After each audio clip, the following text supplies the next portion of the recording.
ओमज्ञानतिमिरान्धस्य ज्ञानाञ्जनशलाकया चक्षुरुन्मीलितं येन तस्मै श्रीगुरुवे नमः। नमः ॐ विष्णुपादाय कृष्णपृष्ठाय भूतले श्रीमते भक्तिवेदान्त स्वामिन् इति नामिने। नमस्ते सरस्वती देवी गौरवाणी प्रचारिणे निर्विशेष शून्यवादी पाश्चात्य देश तारिणे। जय श्री कृष्ण चैतन्य प्रभु नित्यानंद श्री अद्वैत गदाधर श्रीवासादि गौर भक्तवृंद। हरे कृष्ण कृष्ण कृष्ण हरे हरे, हरे राम राम राम हरे हरे, हरे कृष्ण कृष्ण कृष्ण हरे हरे, हरे राम राम राम हरे हरे।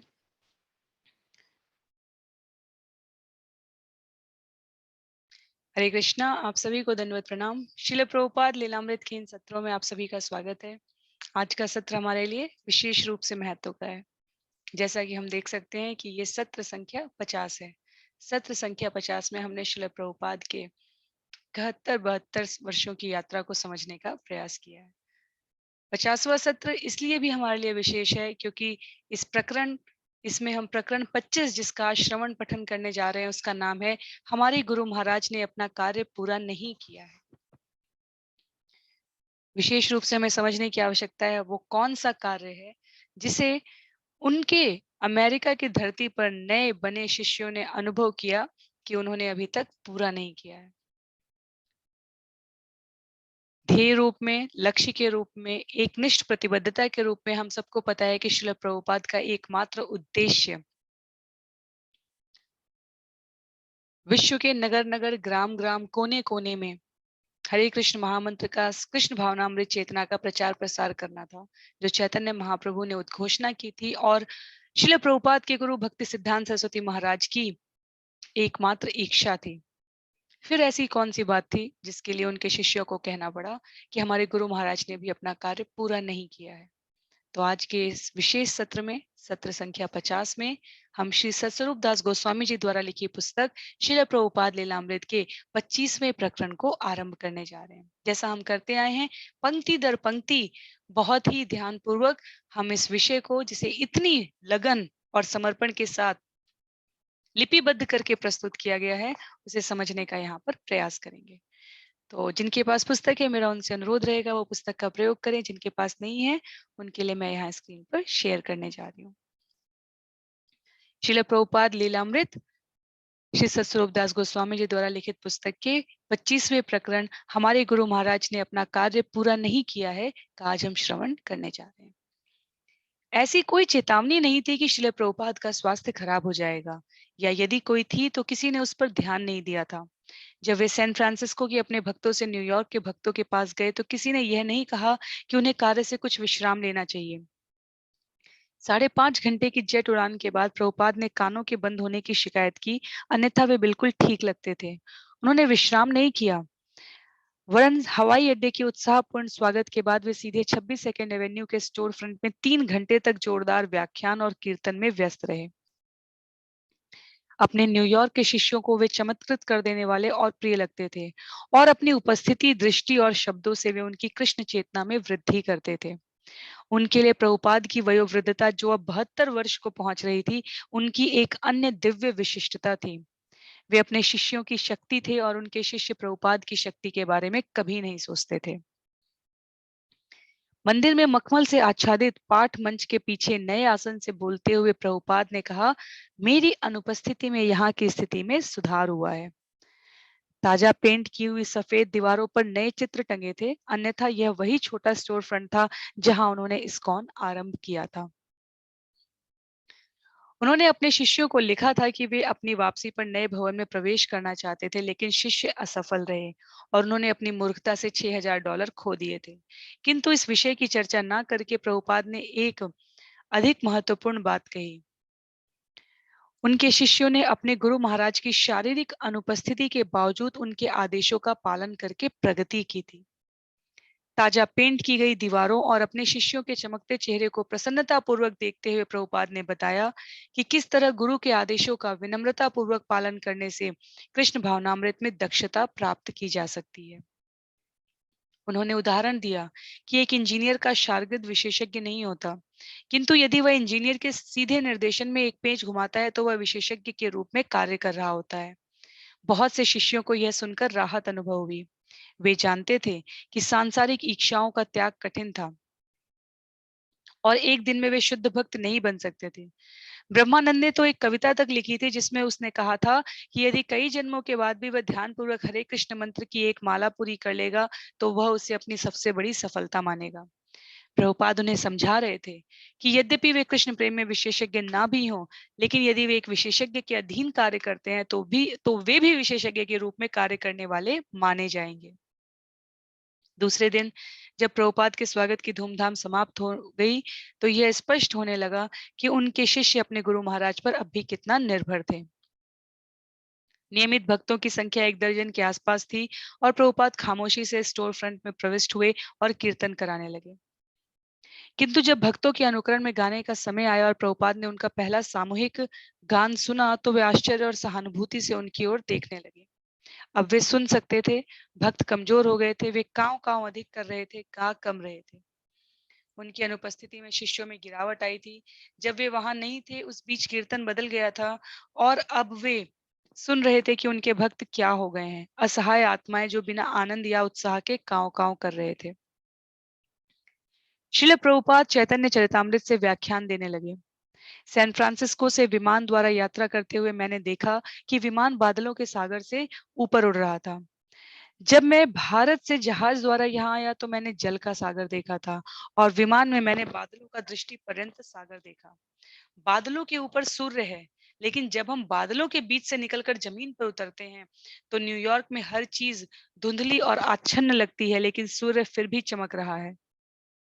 वे बादल सारे संसार को आच्छन्न नहीं कर सकते, वे सारे संयुक्त राज्य तक को भी आच्छन्न नहीं कर सकते, जो ब्रह्मांड में एक धब्बे के आकार से अधिक नहीं है। विमान से हमें गगनचुंबी महल बहुत छोटे लगते हैं, इसी तरह ईश्वर की दृष्टि से ये सब सांसारिक पदार्थ व्यर्थ और नगण्य है। एक जीवित प्राणी के रूप में मैं नगण्य हूँ और मेरी प्रवृत्ति नष्ट होने की है, किंतु सूर्य की प्रवृत्ति नष्ट होने की नहीं है। वह हमेशा माया के बादलों से ऊपर है।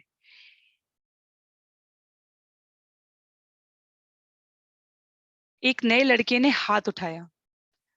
तो श्रील प्रभुपाद स्पष्ट कर रहे हैं, कह रहे हैं कि जो ज्ञान की कृष्ण भावनामृत चेतना की स्थिति है वो सूर्य के समान है। ये हमें नहीं भूलना चाहिए। एक नए लड़के ने हाथ उठाया।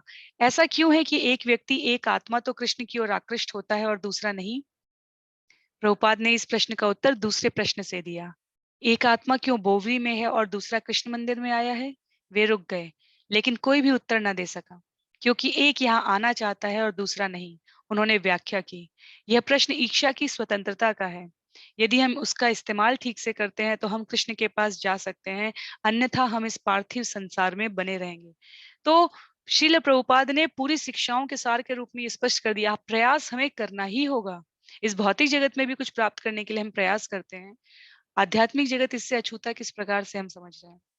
ये भौतिक जगत आध्यात्मिक जगत का विकृत प्रतिबिंब है। भगवान 15.15 अध्याय भगवद गीता अध्याय 15 श्लोक संख्या 15 में स्पष्ट करते हैं कि मैं अंदर से प्रेरणा देता हूँ, स्मृति आती है उससे, ज्ञान आता है उससे, और मेरी उपस्थिति का सही सही अनुभव किया जा सकता है उससे, पर प्रयास तो स्वयं करना होगा। भक्ति मार्ग में सब कुछ उपलब्ध है, लेकिन प्रयास तो करना होगा। तो श्रील प्रभुपाद कहते हैं, एक यदि हम उसका इस्तेमाल ठीक से करते हैं तो हम कृष्ण के पास जा सकते हैं, अन्यथा हम इस पार्थिव शरीर में बने रहेंगे। तो ये हमारे निर्णय पे, हमारी सीमित स्वतंत्रता की चुनाव पर निर्भर करता है कि हम कहाँ गमन करेंगे। स्वामी जी से हर एक कुछ पूछना चाहता था। दिन भर भक्त उनके कमरे में आते जाते रहते, वे व्यवहारिक प्रश्न पूछते या दार्शनिक प्रश्न, और उन्होंने फिर स्वामी जी से आदान प्रदान का पुराना तरीका अपना लिया। स्वामी जी अच्युतानंद को फिर बताने लगे कि दोपहर के खाने के लिए क्या पकाया जाए। उन्होंने उसे समझाया कि एक दक्ष सेवक अनुमान लगा लेता है कि उसका स्वामी क्या चाहता है, इसके पहले कि स्वामी उसकी मांग करे। सत्स्वरूप प्रभुपाद को टीचिंग्स ऑफ लॉर्ड चैतन्य की सबसे ताजा टंकित प्रति दिखाने आया। यद्यपि सत्स्वरूप के निर्धारित कार्य में कोई अंतर नहीं आया था, लेकिन चूंकि अब प्रभुपाद और वह आमने सामने थे, इसलिए उसे लगा कि टाइप और संपादन का काम उसे अधिक जिम्मेदारी से करना चाहिए। उसने पूछा कि क्या वह जन कल्याण विभाग की नौकरी से इस्तीफा दे दे। प्रभुपाद ने कहा नहीं। जदुरानी ने प्रभुपाद की आवास के बाहरी कमरे में चित्र बनाने का कार्य जारी रखा। लज्जा संकोच छोड़कर उसने कई प्रश्न पूछे कि कृष्ण का चित्र वह कैसे बनाए, भगवान विष्णु हृदय में कैसे स्थित हैं।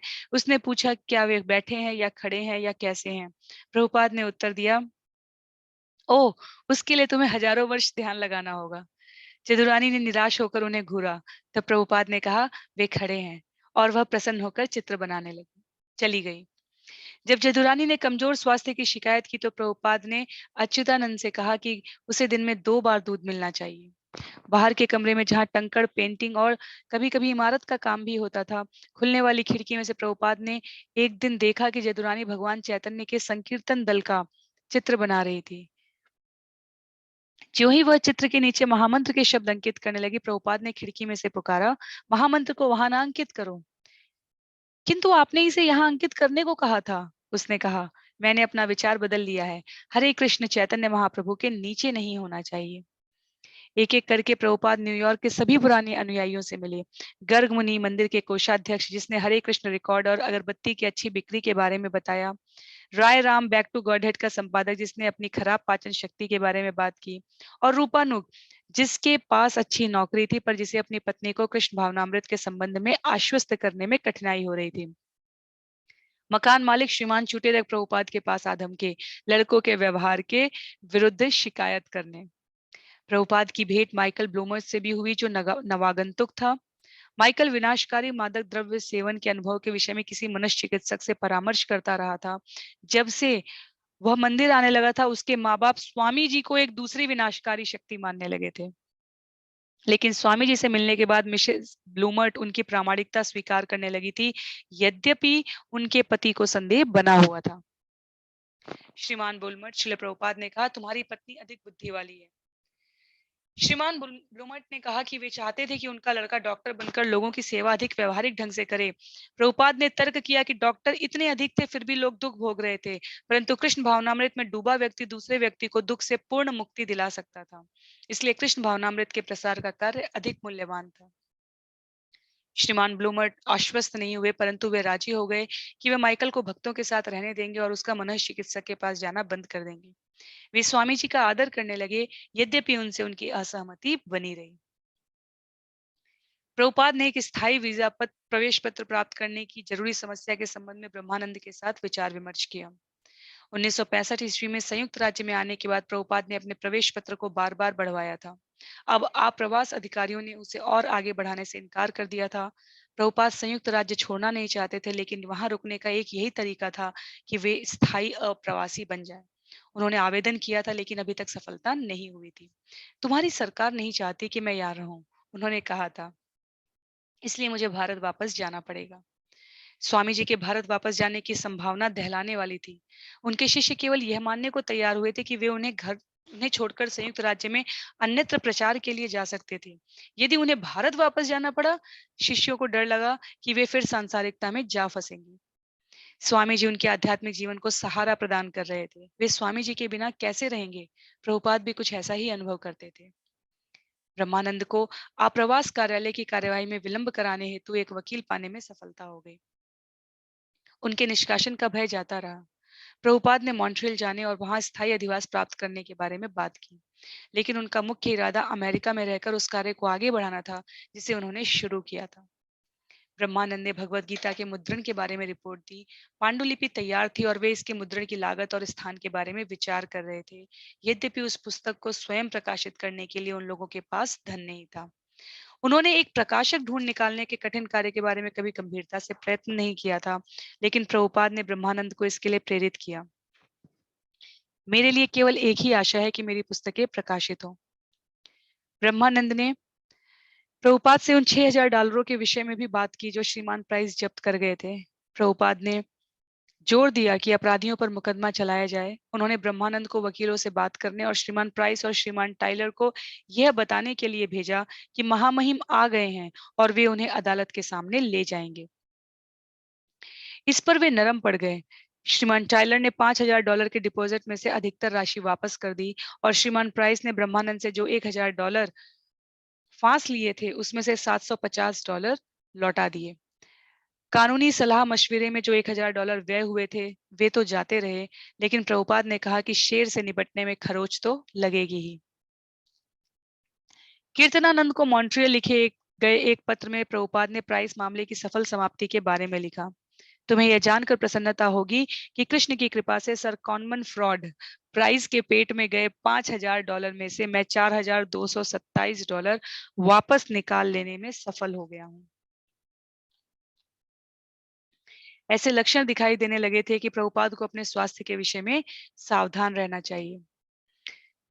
एलन बर्ग के टीवी कार्यक्रम में सम्मिलित होने में उन्हें कठिनाई अनुभव हुई थी।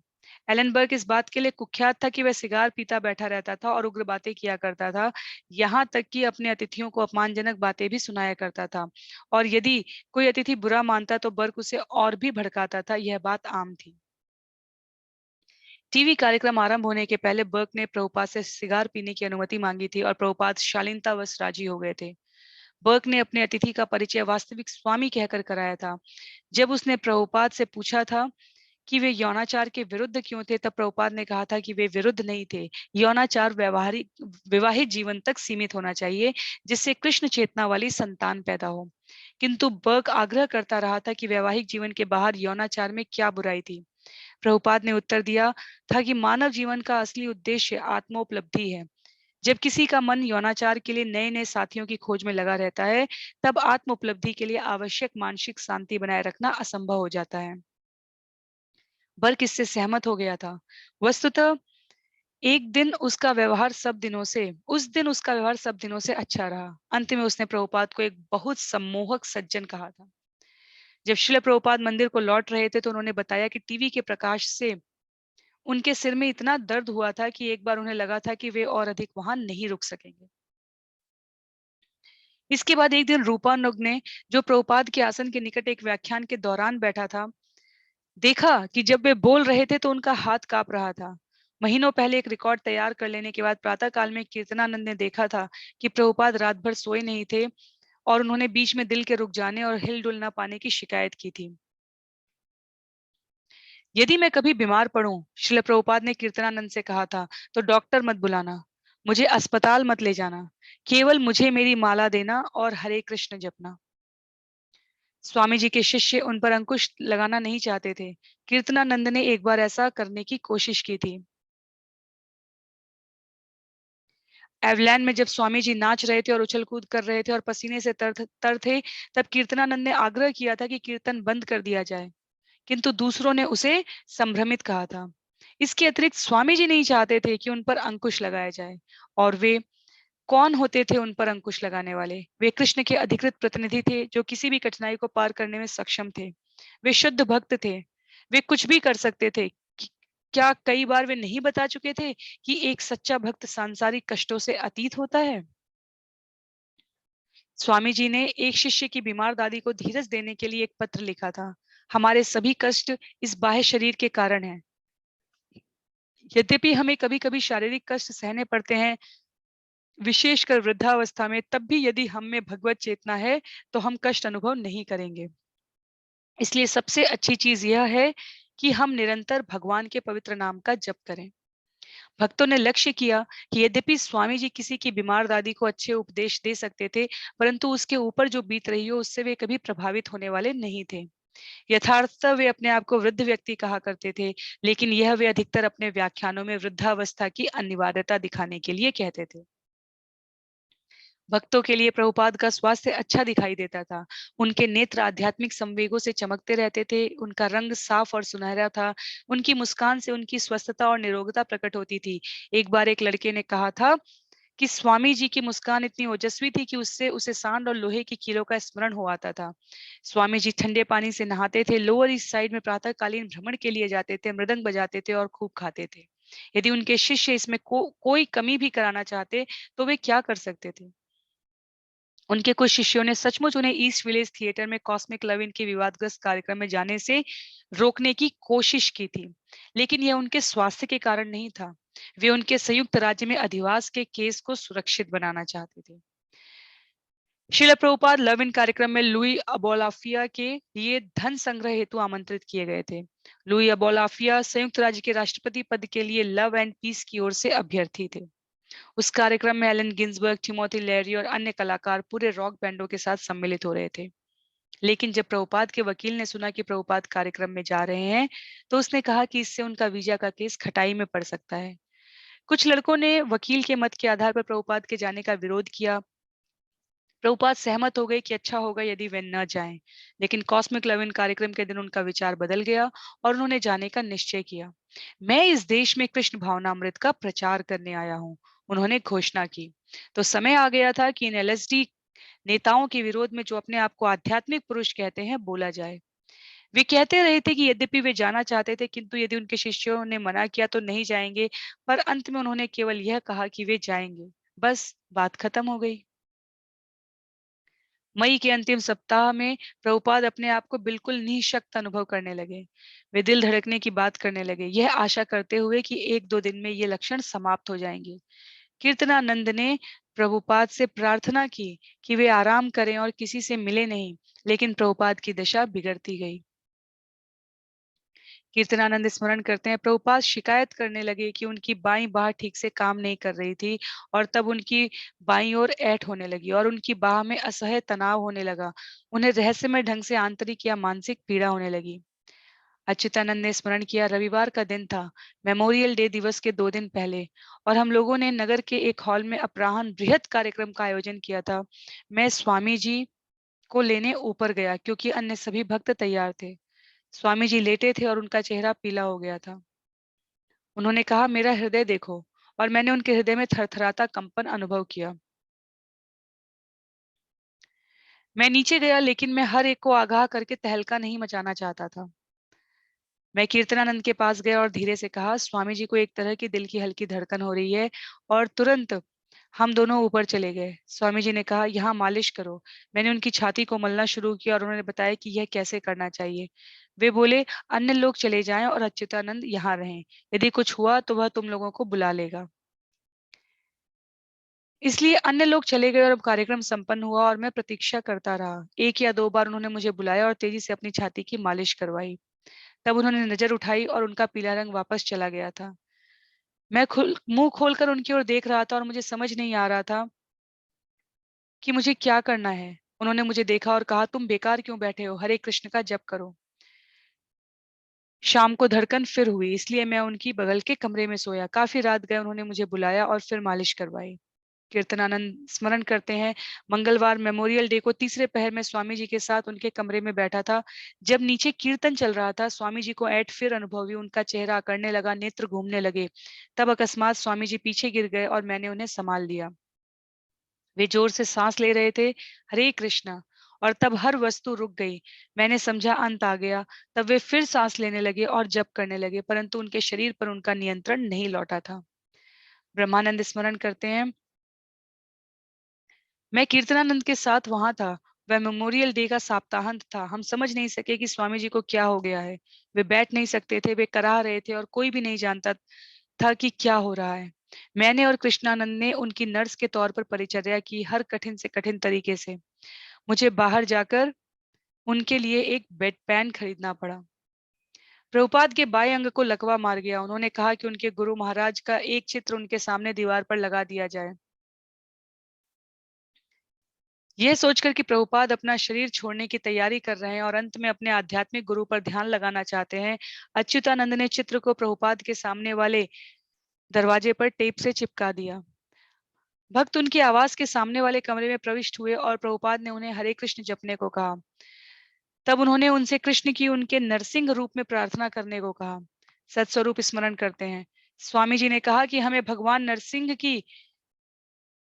की प्रार्थना करनी चाहिए कि मेरे गुरु महाराज ने अपना कार्य समाप्त नहीं किया है। बारी बारी से वे हमसे अपने शरीर के विभिन्न अंगों की भिन्न भिन्न समय पर मालिश कराते थे। तब उन्होंने हमें नीचे जाने और रात भर कीर्तन करने को कहा। जदुरानी कहती हैं, स्मरण करते हुए, उन्होंने हमें भगवान नरसिंह की प्रार्थना सिखाई। वे एक एक करके शब्द बोलते गए और मैं लिखती गई। मैंने सैन फ्रांसिस्को और मॉन्ट्रियल के मंदिरों को फोन किया और प्रार्थना बताई। स्वामी जी ने कहा, तुम्हें कृष्ण से प्रार्थना करनी चाहिए कि मेरे गुरु महाराज ने अभी अपना कार्य समाप्त नहीं किया है, इसलिए उन्हें पूरा करने दे। दामोदर स्मरण करते हैं, मैं मंदिर में गया, नीचे कोई नहीं था, इसलिए कुछ मालाएं फेरने के लिए मैं बैठ गया। तब एक भक्त बहुत घबराया सा नीचे आया। मैंने पूछा कि क्या हो रहा है। जब उसने मुझे पूरी स्थिति बताई तो मैं भागकर ऊपर गया। सभी लोग दूसरे कमरे में बैठे थे, जहां से दीवार की खिड़की में से स्वामी जी को देखा जा सकता था। सब अपनी अपनी माला फेर रहे थे। जदुरानी सबको कागज के छोटे छोटे टुकड़े दे रही थी जिन पर कुछ लिखा था।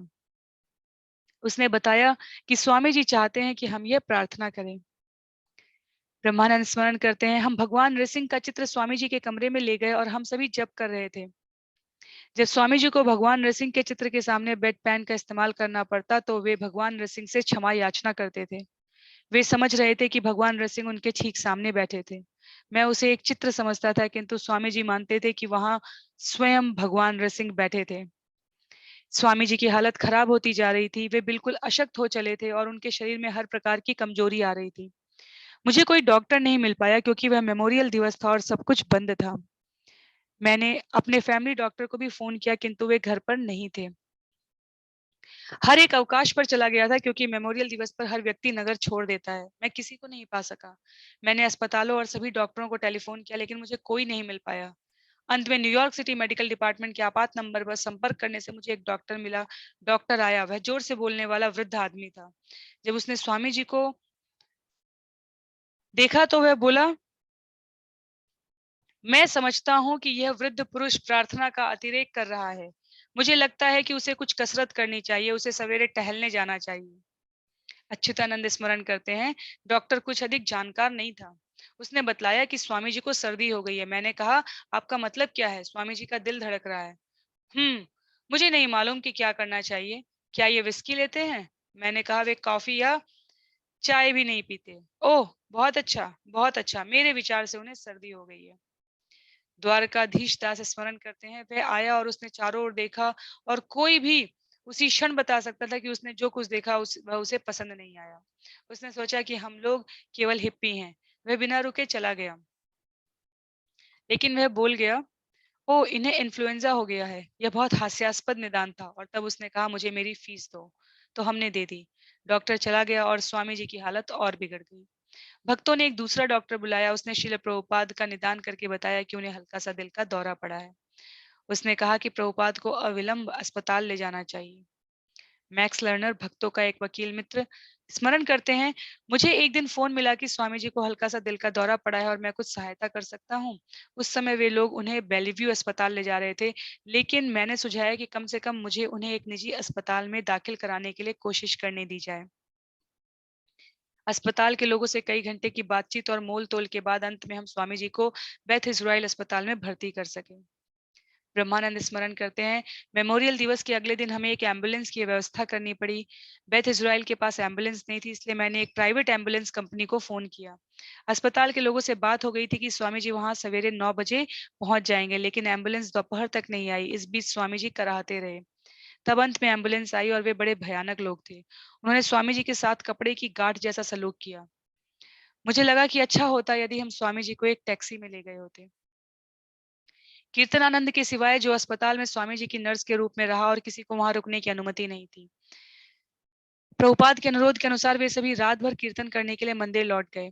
कीर्तनानंद ने सैन फ्रांसिस्को में हयग्रीव को फोन करके जो कुछ हुआ था बताया कि स्वामी जी किस प्रकार पीछे की ओर गिर पड़े थे और उनके मुंह से हरे कृष्ण निकला था और फिर 30 सेकंड के लिए कुछ नहीं हुआ था और फिर एक गहरी सांस, हरे कृष्ण हरे कृष्ण। कीर्तनानंद ने हयग्रीव से कहा कि सैन फ्रांसिस्को के भक्तों को रात भर भगवान नरसिंह देव की प्रार्थना करनी चाहिए।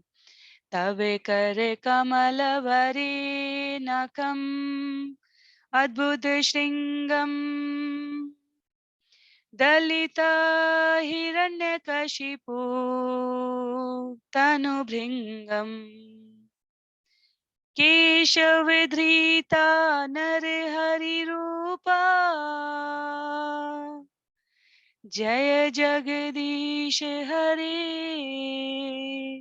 जय जगदीश हरे, जय जगदीश हरे। भगवान नरसिंहदेव भगवान कृष्ण के अर्धपुरुष अर्ध सिंह अवतार के रूप में अपने सच्चे भक्त प्रहलाद की रक्षा और हिरण्यकशिपु राक्षस का संहार करने के लिए एक अन्य युग में प्रकट हुए थे। प्रभुपाद ने अपने शिष्यों को कहा था कि वे एक यह विशेष मंत्र जप कर भगवान नरसिंह देव की प्रार्थना करें और ध्यान करें कि हमारे गुरु महाराज ने अपना कार्य पूरा नहीं किया है।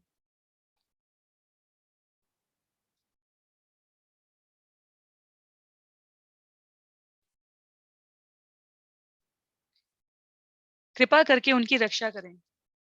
लड़के मंदिर में गए और एक साथ प्रार्थना करने लगे, लेकिन कुछ घंटे के बाद वे सो गए। वे विश्राम करना चाहते थे जिससे वे दूसरे दिन अस्पताल जा सकें। हरिदास स्मरण करते हैं, जब हमने इसके बारे में सैन फ्रांसिस्को में सुना तो लोग दुखी हुए और रोने लगे। स्वामी जी के लिए लोगों में अत्यंत प्रेम था और सभी उन्हीं के विषय में सोच रहे थे। हर एक का ध्यान इसी बात पर था कि वे बीमारी से कैसे उबरें। सभी कृष्ण भगवान चैतन्य और जिस किसी से भी संभवतः प्रार्थना कर रहे थे कि स्वामी जी को शक्ति दें जिससे वे कष्ट की घड़ी को पार कर सकें। लोग माला फेरते मंदिर में आते थे और अपने विश्वास, धर्म या मत की सारी शक्ति स्वामी जी को अच्छा करने में लगा देना चाहते थे। वे सभी हमारे साथ मंत्र जपते थे। हयग्रीव स्मरण करते हैं, यह एक ऐसी रात है जिसे मैं कभी नहीं भूलूंगा। हमने जगन्नाथ विग्रहों की वेदी के पीछे की बत्तियां जला दी हैं, मोमबत्तियां जला दी हैं और झिलमिलाते प्रकाश में हम मंत्र जपने लगे हैं। हम मंत्र बड़ी गंभीरता से जप रहे हैं, नृत्य तो उससे भी अधिक गंभीरता से हो रहा है। हैट स्ट्रीट में समाचार शीघ्र फैल जाता है, मंदिर में भीड़ लग गई है, लोग रात भर हमारे साथ कीर्तन करने के लिए जमा हो गए हैं।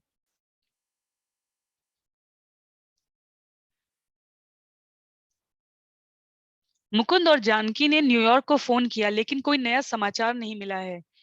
कीर्तनानंद अस्पताल में स्वामी जी के बिस्तर के पास रात बिता रहा है और किसी को अंदर आने की इजाजत नहीं है। अस्पताल का यही नियम है। न्यूयॉर्क में हर एक कीर्तन कर रहा है। हम आधी रात के बाद तक कीर्तन करते रहे हैं।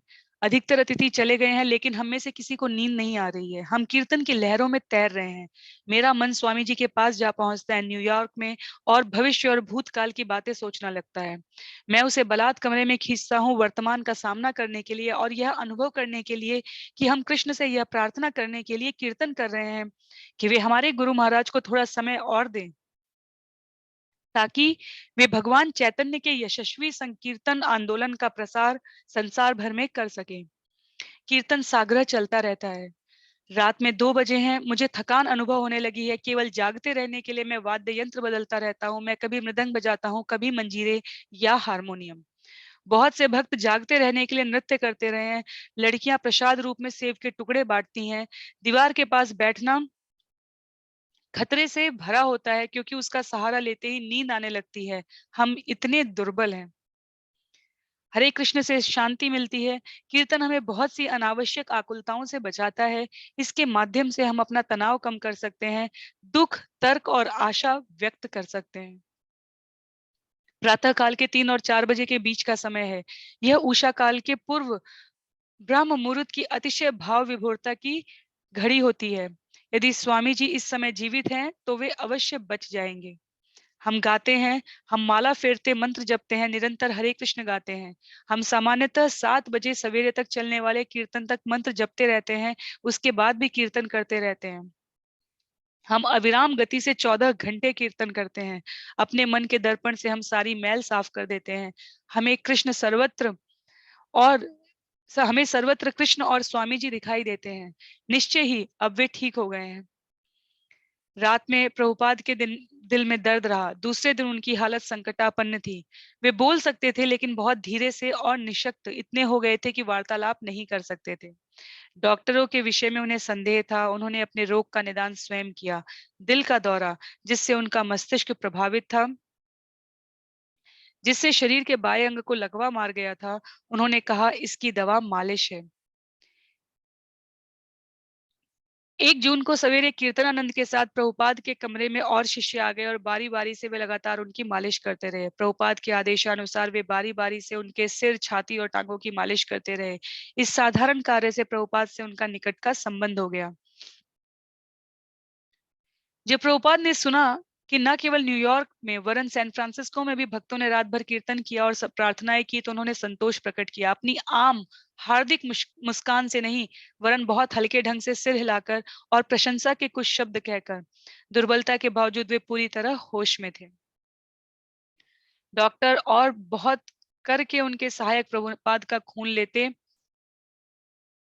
सुई लगाते और छानबीन करते थे। उनका निदान किसी निष्कर्ष पर ले जाने वाला नहीं था। उनकी योजना प्रयोग करते जाने की थी।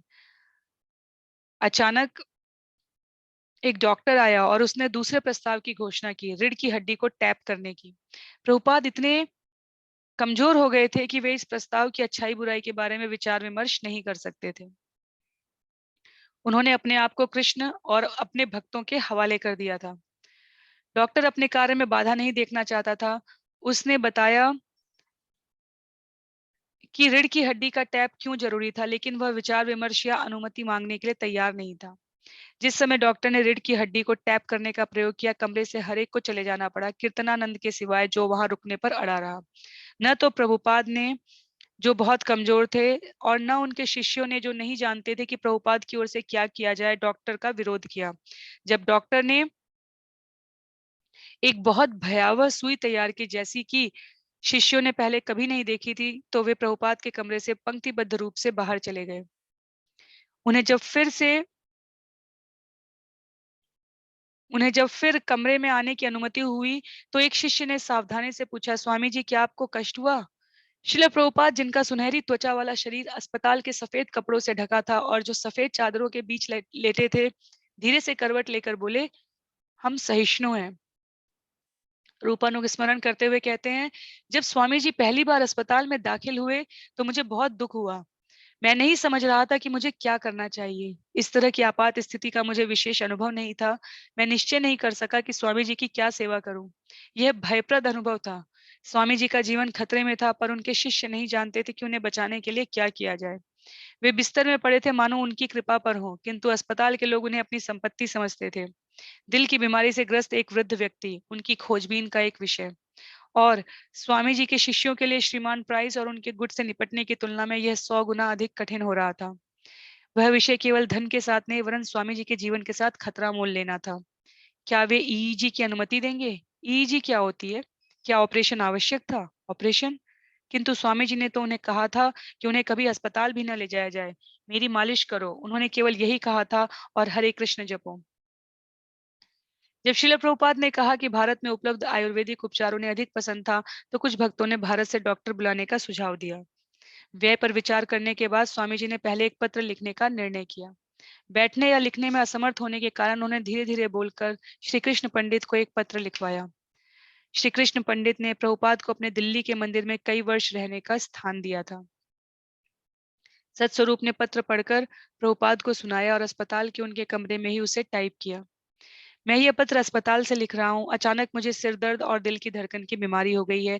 जब मैं अपनी छाती पर मालिश करता हूँ तो मुझे बाएं हाथ में कुछ सनसनी मालूम होती है, और जब मैं बाएं हाथ की मालिश करता हूँ तो मुझे छाती में सनसनी अनुभव होती है। मेरा बायां हाथ अब अपने आप काम नहीं कर सकता। इसलिए मेरा आपसे अनुरोध है कि यदि मथुरा में कोई योग्य आयुर्वेद चिकित्सक हो जो मुझे औषधि दे सकता हो, तो आप उस औषधि को खरीद कर हवाई डाक से हमारे मंदिर के पते पर भेज दें। ISKCON, 26 second Avenue, New York, NY। मुख्य लक्षण यह है कि मुझे गहरा सिर दर्द होता है और हर 10-15 मिनट पर बाएं हाथ में कंपन होता है। मुझे भय है कि कहीं यह लकवा तो नहीं है। यहाँ मेरे लड़के मेरी पूरी सेवा कर रहे हैं, सेवा की कमी नहीं है, फिर भी यह शरीर नश्वर है। मैं यहाँ अपने गुरु महाराज के उद्देश्य को पूरा करने आया था, लेकिन मेरा दिल धोखा दे रहा है। निसंदेह मुझे माया का डर नहीं है। मैं जानता हूँ माया मेरा स्पर्श नहीं कर सकती। तब भी यदि मैं इस दशा में मर जाता हूँ तो मेरा उद्देश्य अधूरा रह जाएगा।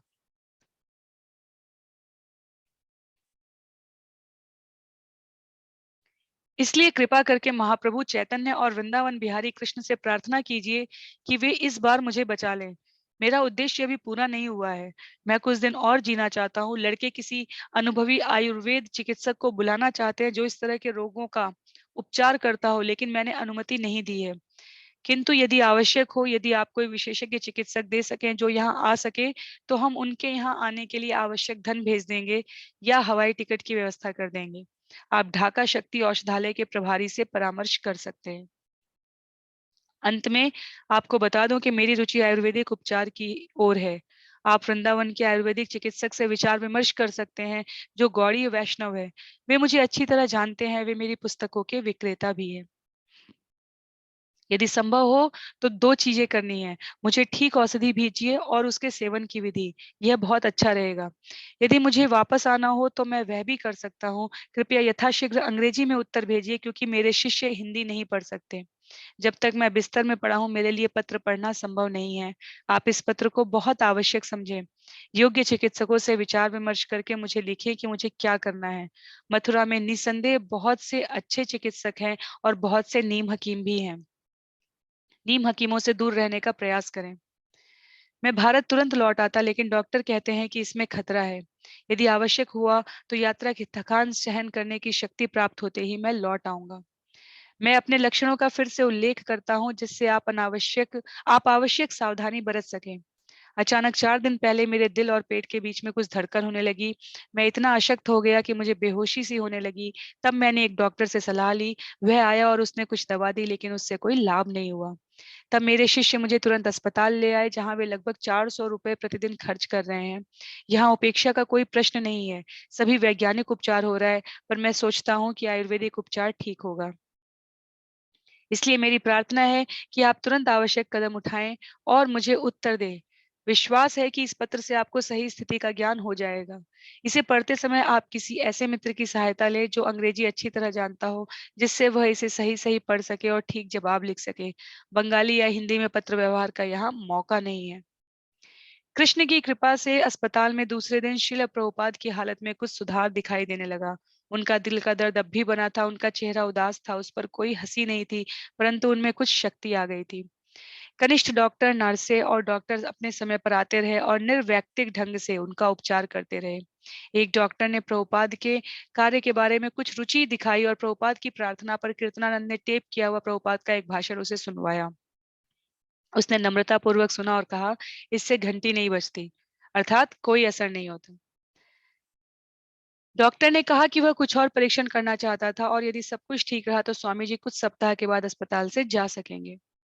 श्रील प्रभुपाद ने कृष्ण के बारे में बात बताने की इच्छा से डॉक्टर से बात करने की कोशिश की। यह दुरानी अपने चित्रों में से दो चित्र अस्पताल के कमरे में लाई थी। एक राधा कृष्ण का था और दूसरा हिरण्यकशिपु राक्षस को चीरते हुए उग्र अर्ध सिंह अर्ध मानव रूप में भगवान नृसिंह का था। बहुत धीमी आवाज में बोलते हुए प्रभुपाद ने कहा कि ये दो चित्र बताते हैं कि भगवान के कितने रूप हो सकते हैं। एक में वे प्रेम का आदान प्रदान कर रहे हैं और दूसरे में हम देखते हैं कि वही कृष्ण भगवान किस प्रकार क्रोध प्रकट करते हैं। डॉक्टर विनम्रता पूर्वक बोला कि उसका अपना निजी दर्शन था और स्वामी जी को चाहिए कि वे दुर्बलता की ऐसी दशा में प्रचार कार्य ना करें, उन्हें आराम करना चाहिए। उनके शिष्यों से यह कहते हुए कि वे अपने गुरु को बात न करने दे, डॉक्टर अपने राउंड पर आगे निकल गया। श्रील प्रभुपाद की दशा में थोड़ा सुधार हुआ तो उन्होंने अस्पताल के लोगों के हाथों में रहने की असहमति प्रकट की। उन्होंने कहा कि वे लोग कुछ नहीं कर पा रहे थे। सब कुछ कृष्ण के अधिकार में था। यदि कृष्ण आपको मारना चाहते हैं तो आपको कोई भी नहीं बचा सकता, किंतु यदि कृष्ण आपको बचाना चाहते हैं तो कोई भी मार नहीं सकता। दामोदर स्मरण करते हैं, मैं वहां अस्पताल में था जब एक डॉक्टर प्रभुपाद की प्रतिक्रिया जांचने के लिए आया। रबर की एक छोटी हथौड़ी से उनके घुटने पर ठोक ठाक हुई और इसी तरह की और चीजें। उस आदमी के इस तरह आने और प्रभुपाद के शरीर पर ठोक ठाक करने से उन्हें चिढ़ हुई।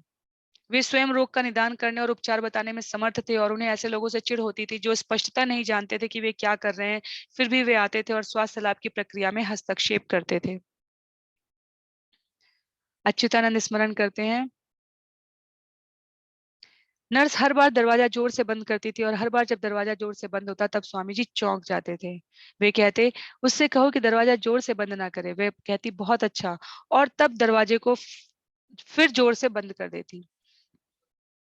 शिला प्रभुपाद अपनी शैया पर बैठने लगे और मंदिर का प्रसाद ग्रहण करने लगे।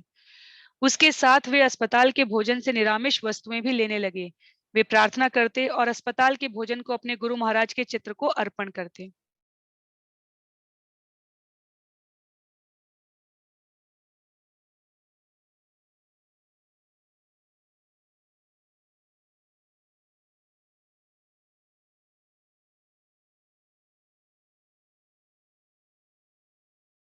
वे प्रार्थना करते और अस्पताल के भोजन को अपने गुरु महाराज के चित्र को अर्पण करते।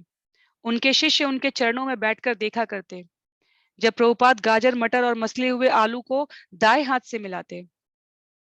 वे अपने भोजन में से कुछ अंश हमेशा अपने शिष्यों में बांट देते थे। जदुरानी स्मरण करती है, हम उनके लिए तरह तरह के फल लाते थे। हम उनसे कहते कि हम उनके लिए सेब लाए हैं, लेकिन वे इतने थके होते कि केवल ओह कहते और कोई रुचि न दिखाते। हम कहते कि हम संतरे लाए हैं, पर फिर वही ओह। उनके मुख से थकान भरे इतने ओह निकलते जैसे किसी चीज में उनकी अभिरुचि नहीं रह गई हो। अंत में हमने कहा, हम आपके लिए तरबूज लाए हैं, और तुरंत उनके चेहरे पर चमक आ गई। ओह! 4-5 घंटे की पारी लगाकर 2 भक्त प्रभुपाद के पास हमेशा रहते थे। यद्यपि वे जागते रहते, पर दीर्घ अंतराल तक मौन बने रहते, किंतु उनकी मालिश बराबर चलती रहती, सिवाय उस समय के जब वे निद्रा में होते। धीरे-धीरे उनके बाएं अंग का लकवा जाता रहा। एक बार श्रील प्रभुपाद पलंग पर बैठे हुए थे। एक लड़का उनकी बाईं टांग मल रहा था और दूसरा उनकी गर्दन के पिछले भाग को नरमी से थपथपा रहा था। प्रभुपाद बोले कि यदि वे बीमार न होते तो इस तरह की मालिश और थपथपाने को कुछ अधिक आत्मीय समझते। दामोदर स्मरण करते हैं, मैं एक हाथ से स्वामी जी की कनपटी मल रहा था। मेरा अंगूठा उनकी एक कनपटी पर था और अन्य उंगलियां दूसरी कनपटी पर। जब मैं मालिश कर रहा था, स्वामी जी कह रहे थे, और कड़ाई से और कड़ाई से, और मैं और कड़ाई से दबाता था। मैं सोचता था कि मुझे इतनी कड़ाई से नहीं दबाना चाहिए, क्योंकि स्वामी जी बीमार थे, लेकिन वे जोर देते रहे, और कड़ाई से और कड़ाई से। पुरुषोत्तम स्मरण करते हैं, मैं स्वामी जी का सिर दबा रहा था और मैं श्री कृष्ण चैतन्य मंत्र गाने लगा। जब मैं गाने लगा तो स्वामी जी के चेहरे पर बहुत सुंदर मुस्कान बिखर गई। यद्यपि मैंने जरा सा ही गाया, प्रभुपाद को उसे सुनने में आनंद आया। उन्हें लग रहा था कि मैं उनकी सेवा श्री कृष्ण चैतन्य गाकर कर रहा हूँ। जब प्रभुपाद में बल आ गया, तब उनके शिष्यों ने प्रश्न पूछना आरंभ कर दिया। पुरुषोत्तम ने पूछा, स्वामी जी, जब शास्त्रों में कृष्ण का वर्णन कमल चरण कहकर करते हैं, तो इसका मतलब क्या? कमल चरण? तब प्रभुपाद ने एक श्लोक गाया, समाश्रिता ये पद पल्लवम महतम महत्पदम पुण्य यशो मुरारे भवाम्बुधिर्वत्स पदम परम पदम पदम पदम यत् विपदाम न तेषाम। तब वहां उपस्थित तीनों भक्तों को उन्होंने हर पंक्ति को उनका अनुकरण करते हुए बार बार दोहराने को कहा, जब तक कि उन्हें उनकी लय और शब्द याद ना हो जाए। श्रीमद् भागवत के इस श्लोक में प्रभुपाद ने अपने पलंग पर बैठे हुए बताया, मृत्यु के समय की तुलना एक महासागर के पार करने से की गई है। ये बहुत डरावना है। पदम पदम यत विपदाम न तेषा। कोई नहीं जानता कि उसे दूसरे जन्म में कहाँ जाना पड़ेगा, और इस पार्थिव संसार में हर कदम पर खतरा है। पर जिसने भगवान कृष्ण के कमलवत चरणों में शरण ले ली है, उसके लिए जन्म मरण का यह विशाल आपदा संकुल महासागर सिमट कर कीचड़ में बनाए गए एक बछड़े के खुर के निशान से अधिक चौड़ा नहीं रह जाता। खतरा है, लेकिन भक्त उसकी चिंता नहीं करता। यह उसी तरह है जैसे एक व्यक्ति यदि किसी वाहन में यात्रा कर रहा है, तो मार्ग में आने वाला छोटा गड्ढा उसके लिए नगण्य होता है। तो क्या तुम समझ गए कि कमल चरण का क्या अर्थ होता है? यह स्पष्ट था।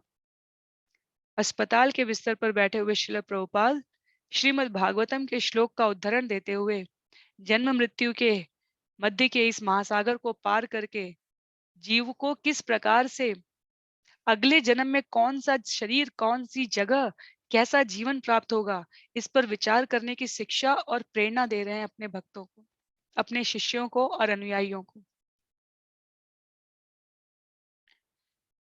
तब पुरुषोत्तम ने एक अन्य प्रश्न पूछा, लोग यह क्यों कहते हैं कि भगवान का कोई नाम नहीं है? श्रील प्रभुपाद ने उत्तर में यह प्रश्न किया, चूंकि भगवान सब कुछ है, इसलिए उनका नाम क्यों नहीं होना चाहिए? वास्तव में उन्होंने कहा, सभी नाम कृष्ण का वर्णन करते हैं। प्रभुपाद ने पुरुषोत्तम से पूछा कि दीक्षा के पहले उसका नाम क्या था?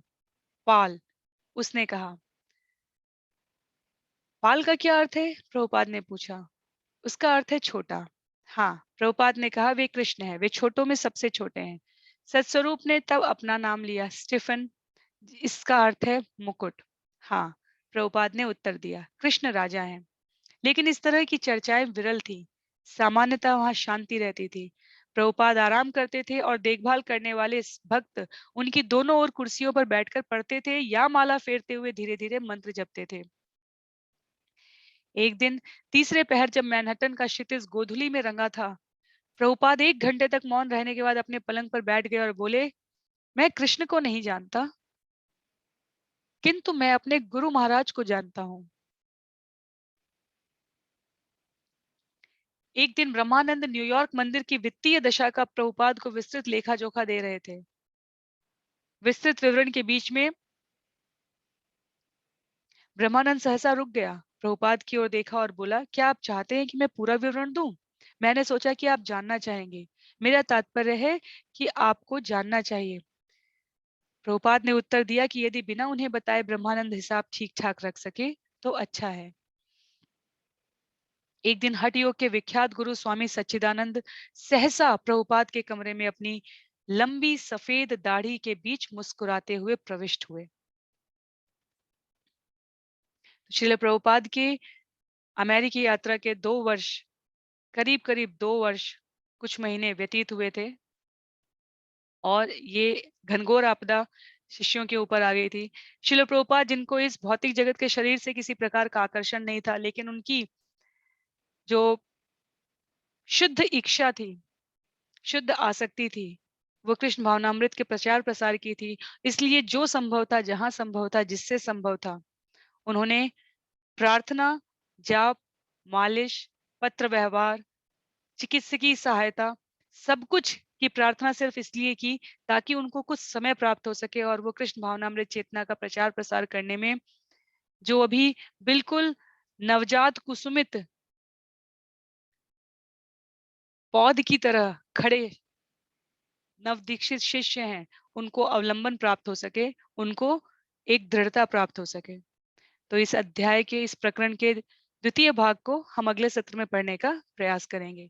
ये हठ योगी जिन्होंने प्रवेश किया है, इनकी क्या भूमिका है, ये किस प्रकार से श्रील प्रभुपाद से मिलकर और श्रील प्रभुपाद की बातों में सहमति, असहमति, व्यंग, हास, परिहास क्या प्रस्तुत करेंगे, इस विवरण के साथ हम अगले सत्र में पुनः श्री सत्स्वरूप दास गोस्वामी जी द्वारा लिखी इस पुस्तक से पठन और श्रवण करने का प्रयास करेंगे। श्रील प्रभुपाद की जय, श्रील गुरुदेव की जय, अनंत कोटि वैष्णव वृंद की जय। हरे कृष्णा।